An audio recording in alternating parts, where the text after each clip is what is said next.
De que forma podemos auxiliar uns aos outros? Qual o sentimento que brota em mim, que brota em você, quando olhamos para alguém necessitado de amor? Não ser duro com o erro do outro é um exercício de caridade?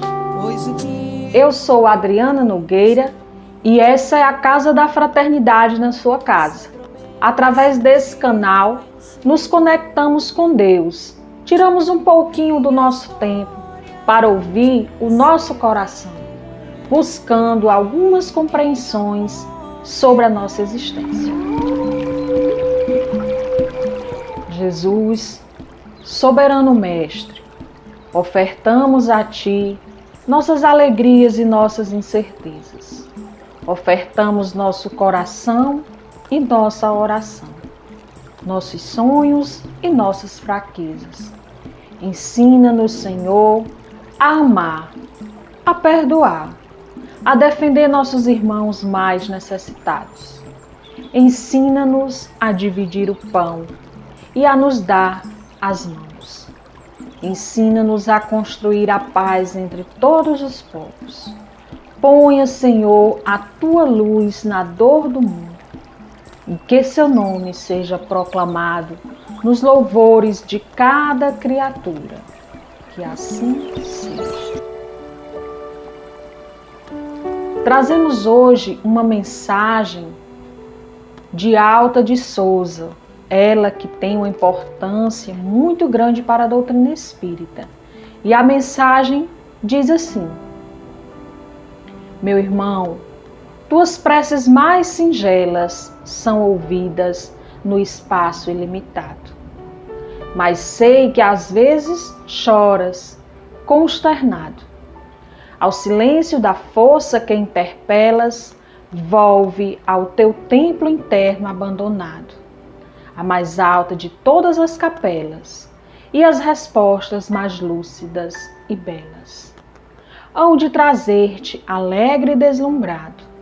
Ouve o teu coração em cada prece, Deus responde em ti e te esclarece, com a força eterna da consolação. Compreenderás a dor que te domina, sob a linguagem pura e peregrina da voz de Deus em luz de redenção. Gratidão por tudo. Vamos à leitura do nosso evangelho de hoje, que está lá no capítulo 13, o item 9. Vamos falar sobre a caridade material e a caridade moral. Vamos perceber que existe diferença entre as duas, mas que estão intimamente ligadas. E o Evangelho de Jesus nos diz assim: amemo-nos uns aos outros e façamos a outrem o que quereríamos que nos fosse feito. Toda religião, toda moral se encontram encerradas nesses dois preceitos. Se fossem seguidos nesse mundo, seríeis todos perfeitos, nada mais de ódio, de divergência, direi mais ainda, nada mais de pobreza. Porque do supérfluo da mesa de cada rico, muitos pobres se alimentariam. E não veríeis mais nos sombrios bairros que habitei durante a minha última encarnação, pobres mulheres arrastando consigo miseráveis crianças necessitadas de tudo. Ricos, pensai um pouco nisso. Ajudai com o que tendes de melhor os infelizes. Dai, porque Deus vos retribuirá um dia o bem que houverdes feito.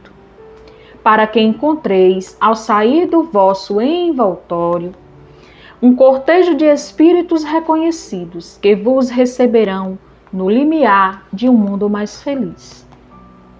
Se pudesseis saber da alegria que experimentei em encontrar aqui aqueles a quem pude beneficiar em minha última vida terrena. Amai, pois, o vosso próximo, amai-o como a vós mesmos, porque o sabeis agora, esse infeliz que repelis, talvez seja um irmão, um pai, um amigo que afastais para longe de vós, E então, qual será o vosso desespero em o reconhecendo no mundo dos espíritos? Desejo que compreendais bem o que pode ser a caridade moral e que cada um pode praticar, a que nada custa materialmente, e entretanto a que é mais difícil de se pôr em prática. A caridade moral consiste em se suportar uns aos outros, e é o que menos fazeis nesse mundo inferior onde estáis encarnado no momento. Há um grande mérito, crede-me, em saber se calar para deixar falar um mais tolo, e aí está em gênero a caridade. Saber ser surdo quando uma palavra de zombaria escapa de uma boca habituada a escarnecer. Não vê o sorriso de desdém que acolhe a vossa entrada entre pessoas que frequentemente, erradamente, creem acima de vós, enquanto que na vida espiritual, a única real, estão algumas vezes bem longe disso.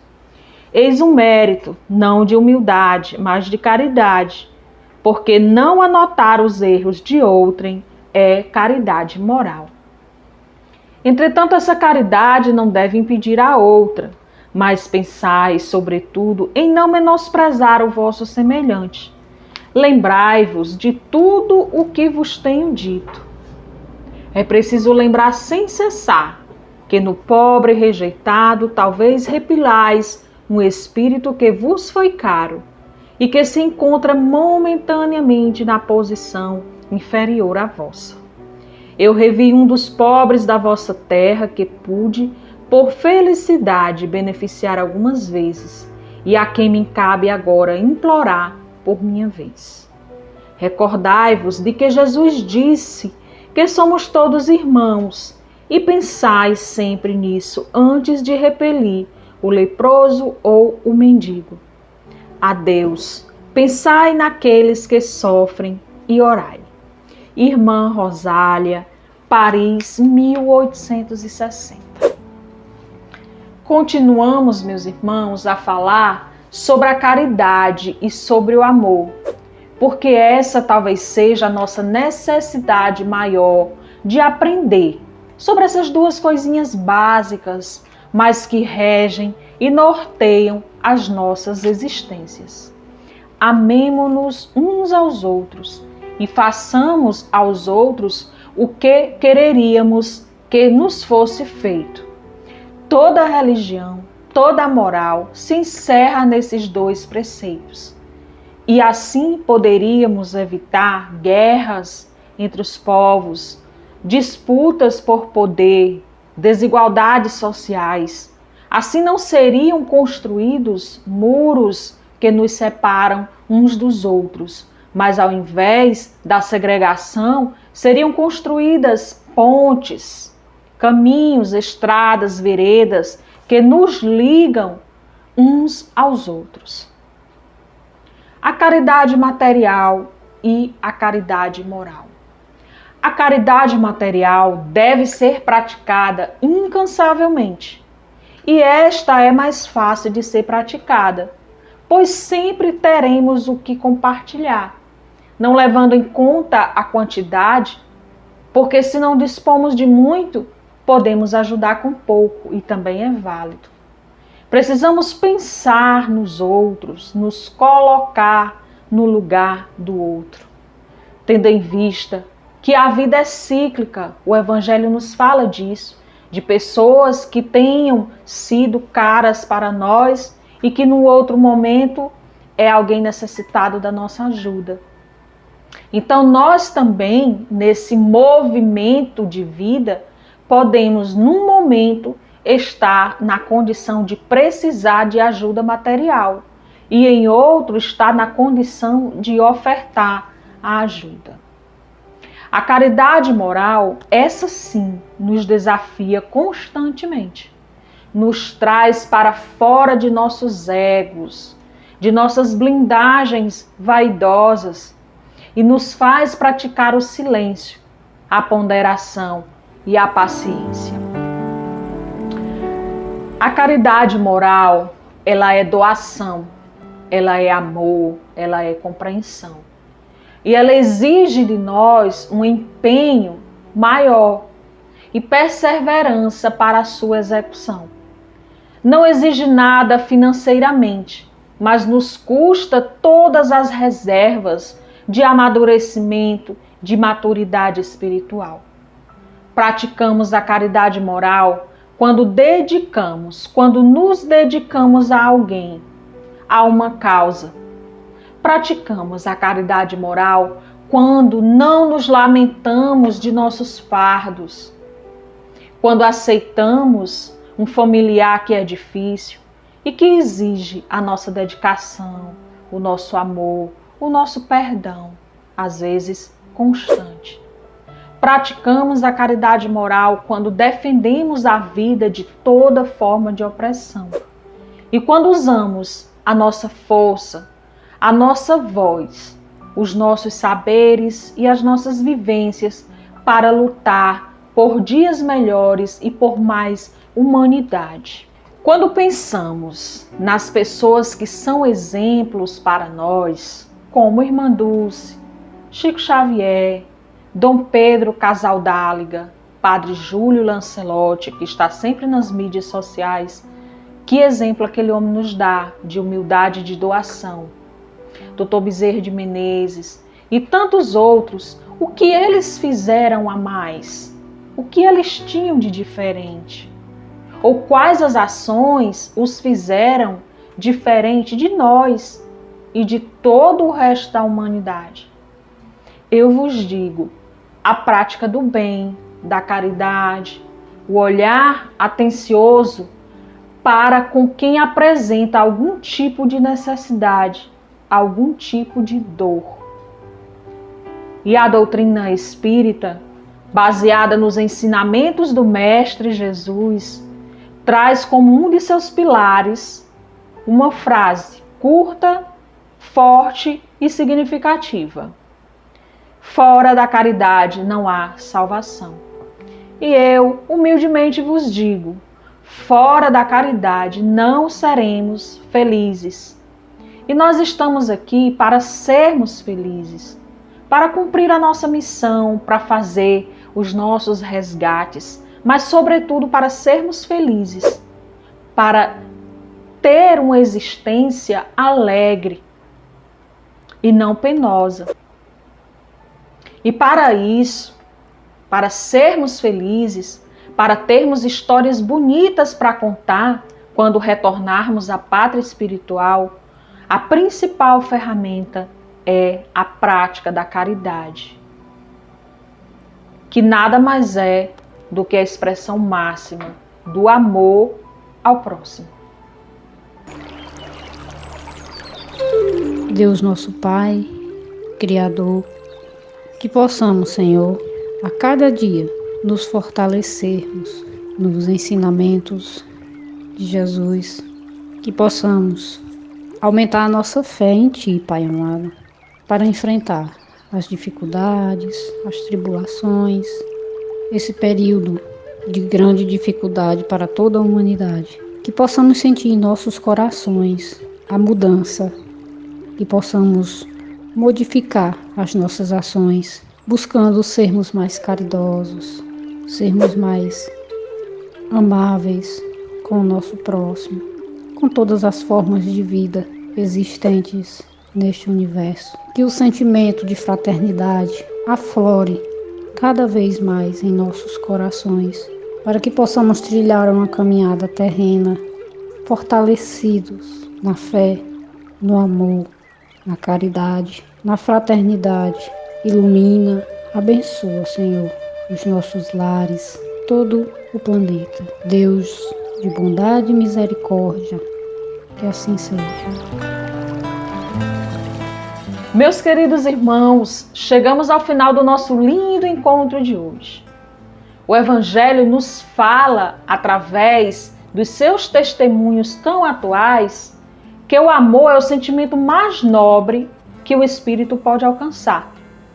À medida que se desenvolve o amor, a caridade passa a ser um ato transformador e repleto de afetos, de amor.